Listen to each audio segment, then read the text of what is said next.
the name of the Father, and of the Son, and of the Holy Spirit. Amen.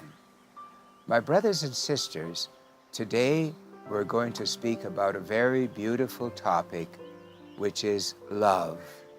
In our modern society, many people are confused about love, so confused. Some people believe that love is receiving pleasure, and so if we receive pleasure from someone, we love them. But if we don't receive any pleasure from them, if they give us nothing but suffering, pain, or monotony, we can't handle it. We can't love them. What's amazing about Christian love is we can love whether we receive pleasure or whether we receive pain. We can always love people. And we have to realize, my friends, how precious it is to love and to be loved. We have to love the Lord our God with our whole heart, our whole soul, our whole mind, and our whole strength. But we have to love our neighbor as we love ourselves. So we have to know what love really is. It is really a giving of self. When we look at love, my friends, we have to think of giving ourselves to God and to people. And the most beautiful picture of love, the first level of love, it would be in the story of the Good Samaritan, where the Good Samaritan, imagine he was going on his way from Jerusalem to Jericho, and here, guess what? On the road, he met a poor Jewish person on the side of the road. He had been beaten and robbed. And so the Good Samaritan was not a friend. He was actually an enemy, because the Samaritans had taken over some of the Jewish land, and the Jewish people were upset with that. So the Samaritans and the Jews were enemies. But imagine this poor person was wounded on the side of the road, so wounded, and yet the Good Samaritan stopped when a Levite, imagine, a Levite went by and didn't even look at him. And even a priest went by and didn't look at him. He mustn't have been a Catholic priest. I'm sure we would have stopped, of course. But the priest went away, ignored him. But the Samaritan, who was an enemy of the Jew, he stopped and he bound his wounds. Imagine, he put him on his animal, and he took him to the inn. And he asked the innkeeper to take care of him, and whatever expenses there would be beyond that, he would pay when he came back through. He would pay all the expenses. Now there's the beautiful story where we learn, do unto others as you wish others to do unto you. This is the story of this wonderful Good Samaritan. And then we can graduate to a higher level of loving. And that's where God tells us, whatsoever you do for these, the least of my brethren, you do it for me. This is Matthew 25:40. Whatever you do for these, the least of my brethren, you do it for me. That's such a beautiful passage, because Jesus is teaching us at this time that he identifies himself with all the suffering and the poor of the world. First of all, I want to explain to you that in order to be our Redeemer and to die for us, Jesus had to be truly God. He had to be divine, but he had to be a human being in order to represent us. So he had to be God because Adam and Eve had sinned, and an infinite God was offended. So he had to be God. But then, because Adam and Eve had sinned, humanity had sinned, a human being had to represent us. So because of that, Jesus had to be truly God to pay an infinite price, and he had to be truly a human being to represent us. So Jesus was both God and man. And then we are told by Jesus something even more difficult. He tells us, whatsoever you do for these, the least of my brethren, you do it for me. So Jesus identifies with all the suffering and the poor of the world. He identifies with all of them. So whatever we do for them, we do it for Jesus. So people will help out and send supplies to starving people. We hear about people starving on the Horn of Africa. Oh, we send supplies there, we help them out. Or we hear that there's a big earthquake or a flood in Haiti. People dig deep in their pockets and they send money, they send supplies, they help them out. And if there's a flood in the Philippines or an earthquake, any place in the world, people dig deep and they give and give to help the poor. But we have to remember that when we're helping the poor, we're helping Jesus, because Jesus identifies with the suffering and the poor. And as Roman Catholics, of course, it's so easy for us to see Jesus in the Blessed Sacrament. We see the body and blood of the living Christ in the bread and in the wine. But for us, it's so difficult to see Jesus in the suffering and in the poor. But he is truly present there as well. For example, it's very difficult to see Jesus in a poor drunk who's stumbling down the highway. Oh dear, he falls on this side of the road, and he gets himself up, then he falls on the other side. And we're just so tempted to just ignore him and to pass him by. Oh, and he has a dirty face. He reeks of alcohol, and he has raggedy, dirty clothes. But when there is suffering there, and there certainly is, we have to reach out to him, because whatever we do for him, we do for Jesus, and Jesus will reward us for that. And so we may have to help him to get up. We may have to help him to get into our car and give him a ride to his home, where his poor wife and the children are waiting for him. And they're all upset with his habits, his alcoholic habits, and suffering from that. And we may have to visit him periodically, perhaps once a week, and take him to Alcoholics Anonymous. Jesus may inspire us to do that. Or if he's extremely sick, he may have to go into a treatment center.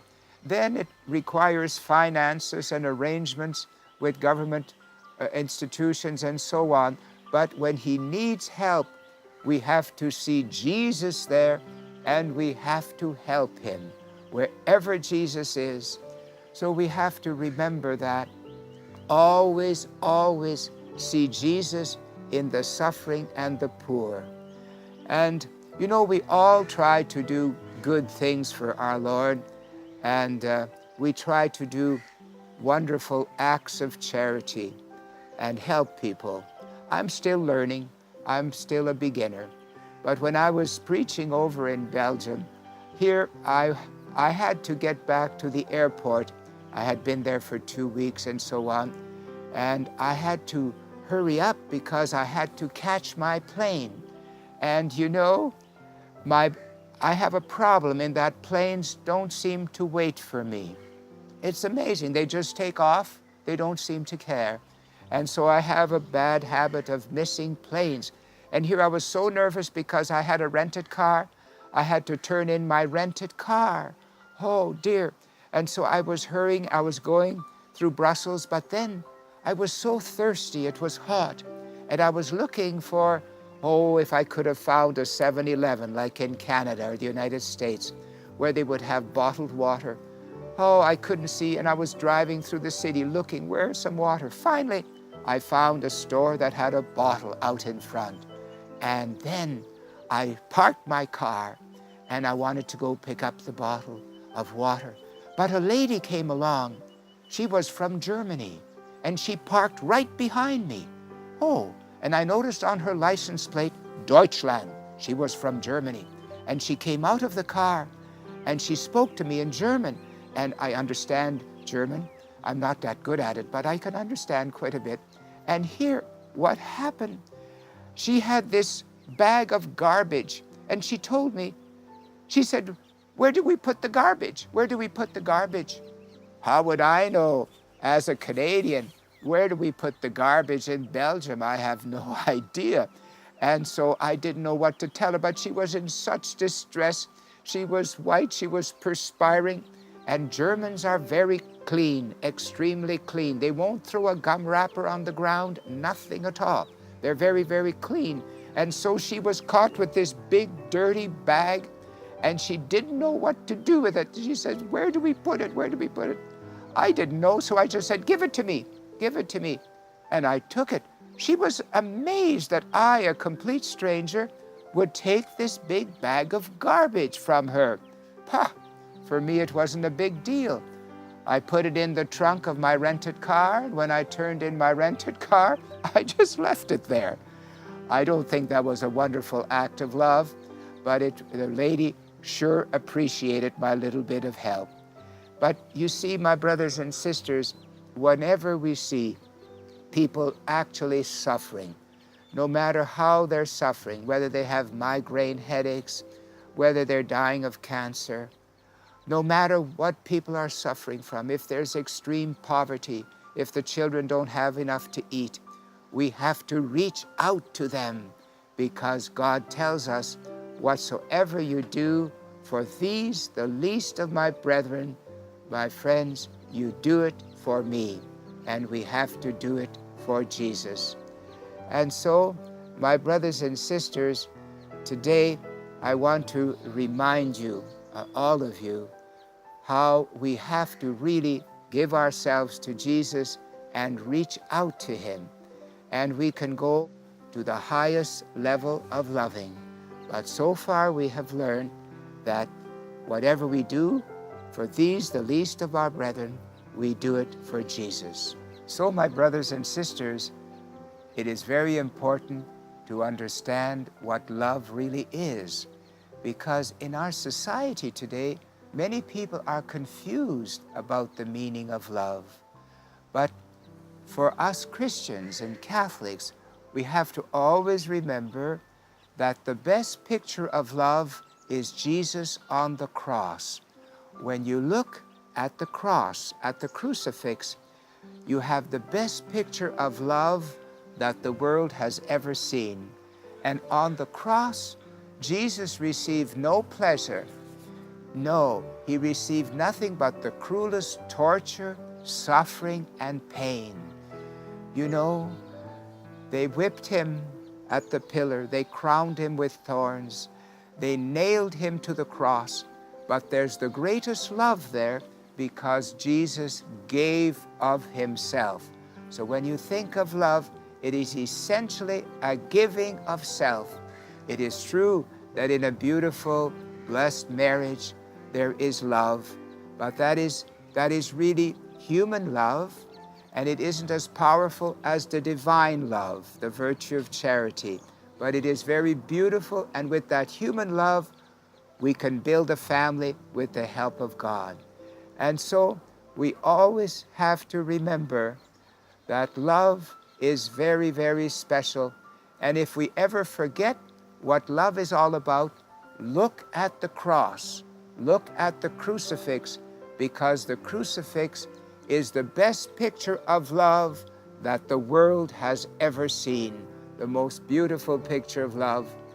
And then, my friends, not only does it give us the meaning of love, or the picture of love, but it tells us how to love.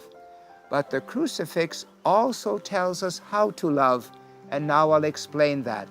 Every time you see a crucifix, you always notice there are two pieces of wood. There's an upright beam, and there's a horizontal beam.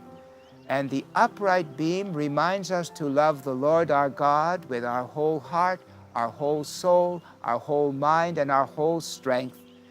And the horizontal beam reminds us to love our neighbor as ourself. And to remember this, we can always take the 10 Commandments and we can nail them to the cross, because the first 3 commandments tell us how to love our God. So we can nail them to the vertical beam. I am the Lord thy God, thou shalt not have strange gods before me. Thou shalt not take the name of the Lord thy God in vain. Thou shalt keep holy the Sabbath day. Those 3 commandments tell us how to love our God. But God knew we would have much more trouble loving each other, so he gave us only 3 commandments on how to love him, but 7 commandments on how to love our neighbor. And that, of course, we can take the last 7 and we can nail them to the horizontal beam. Honor thy father and thy mother. Thou shalt not kill. Thou shalt not commit adultery. Thou shalt not steal. Thou shalt not bear false witness against thy neighbor. Thou shalt not covet thy neighbor's wife. Thou shalt not covet thy neighbor's goods. You see, we have 3 commandments on how to love God, but 7 on how to love each other. And we have to really practice those commandments. And we have many people today, my friends, who are trying to get rid of the 10 commandments. You know, in the old days, we used to have the 10 commandments in every courthouse in America. Every courthouse in Canada would have the 10 commandments. We had the 10 commandments in our schools, our public schools everywhere. Well, we had to remove all the 10 commandments from our courthouses. Imagine, we had to remove the 10 commandments from our schools, our public schools. Now only our Christian schools or our Catholic schools will have the 10 commandments. Isn't that something? We are so far adrift, my friends. It is so sad that in our society, in our schools today, in America, we can teach the children how to make gunpowder, how to make explosives, how to make dynamite. We can do that because that is science, and science is sacred, always sacred. But we cannot teach them, thou shalt not kill. No, don't teach them, thou shalt not kill. That would be wrong. And so isn't it insane that we're teaching children how to make gunpowder, dynamite, explosives, but we cannot teach them, thou shalt not kill. We should teach thou shalt not kill first and foremost. So today, my brothers and sisters, in our world, we have a tremendous amount of violence, so much violence, so that people are nearly to go out on the street. There's so many stabbings, so many shootings, oh, so much violence. And so some people say we must build bigger jails. We have to have much bigger jails. But I'm afraid that wouldn't solve the problem. Some people say we have to put more policemen on the beat, on the streets.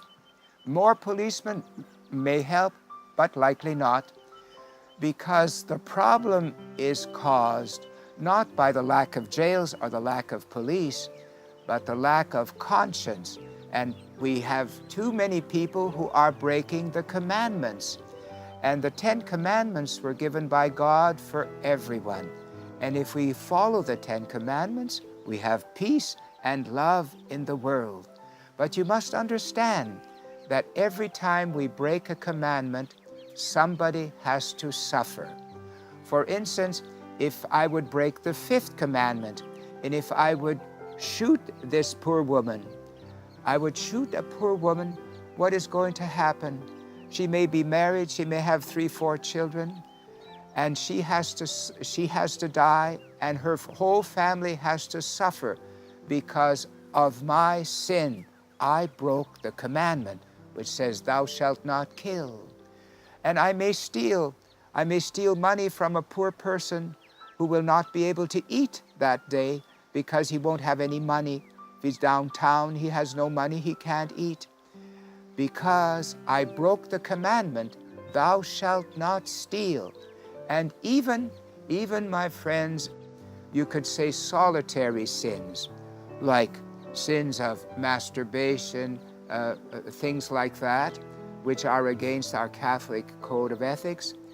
Some people will not realize that even when we commit a sin alone, like a very evil, impure thought or a solitary sin, we actually hurt people. Why?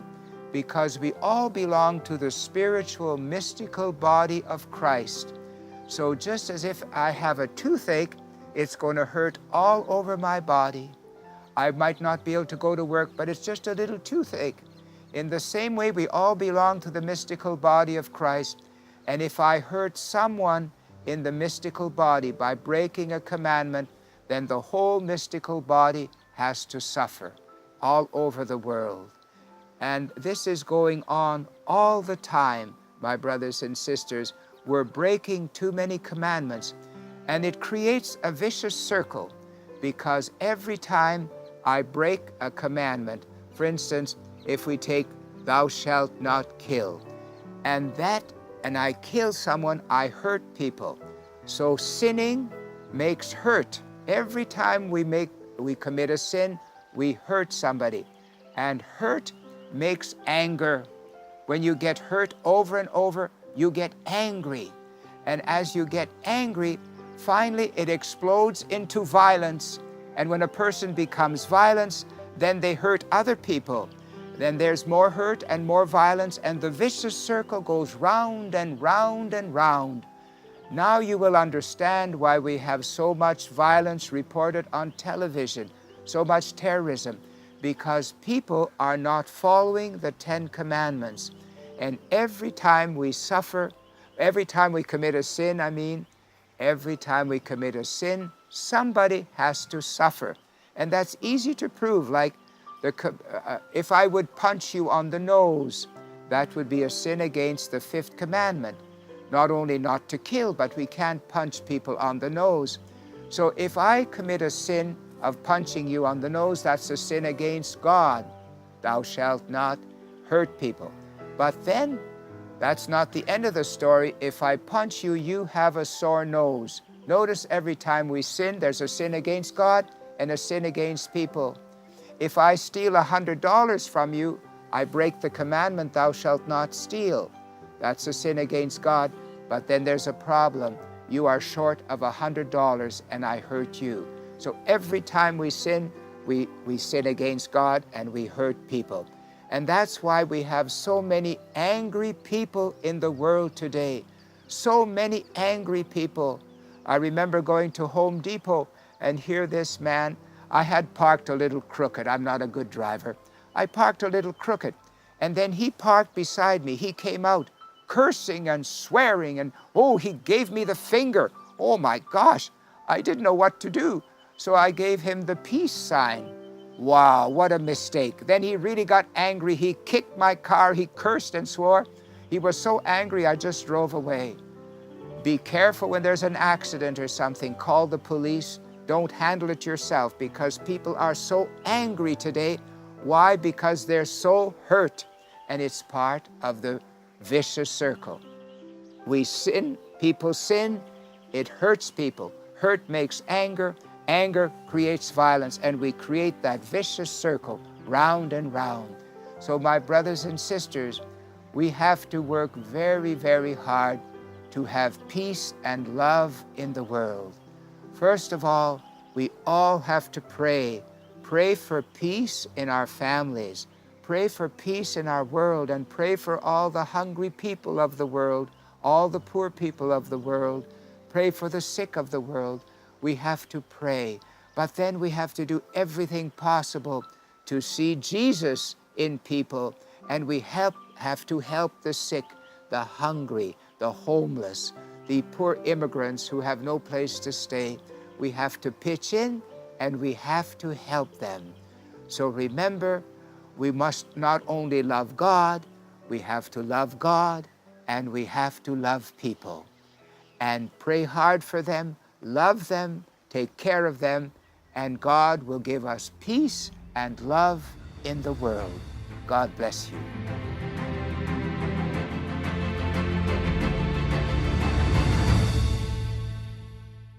I'm pleased to introduce Shalom World, a new 24/7 dynamic, family-friendly Catholic television channel. This new English language channel is from Shalom Media, a Catholic media ministry that has made great contributions to the church in the past 10 years. I invite you to join me in praying that Shalom World television channel will be a strong voice of the Catholic Church in proclaiming the gospel of Christ to our world today.